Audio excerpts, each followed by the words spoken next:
ভুনা খিচুড়ি আর গরুর গোশতের video edit করতে বসেছি। এখন এডিট করতে বসে দেখছি যে মানে আগের ক্লিপস পরের ক্লিপসগুলো আগে চলে এসেছে। মানে ভিডিওর যা তা অবস্থা, ভয়েস কি দিব বলেন আপনারাই। তো যাই হোক, আজকে শুক্রবার আমরা ভুনা খিচুড়ি আর গরুর গোশত রান্না করছি। আমি, আমার বড় আপু এবং আমার ভাইয়া, আমরা তিনজনে মিলে। তো এখানে রান্নার পরের ভিডিওগুলো আগে চলে এসেছে। রান্না খেতে টেস্ট হয়েছিল, দেখতেও মাশাআল্লাহ ভালোই হয়েছিল, কিন্তু আমার ভিডিও উলটপালট হয়ে যাওয়ায় আমি আসলে আপনাদেরকে প্রপার রেসিপিটা দিতে পারিনি। তো এখানে পেঁয়াজ বেরেস্তা করে রেখেছিলাম।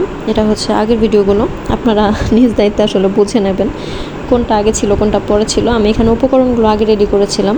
পেঁয়াজের বেরেস্তাটা খুব সুন্দর হয়েছিল, একদম পারফেক্ট হয়েছিল। কাঁচামরিচ নিয়েছিলাম 10 থেকে 15টা ভুনা খিচুড়ির জন্য, ভালো করে ধুয়ে বোটা ফেলে নিয়েছিলাম। আর পোলাওয়ের চাল নিয়েছিলাম, আমার আম্মুর কলিগের ক্ষেতের পোলাওয়ের চাল, একদম ফ্রেশ এবং সুগন্ধে ভরা ছিল।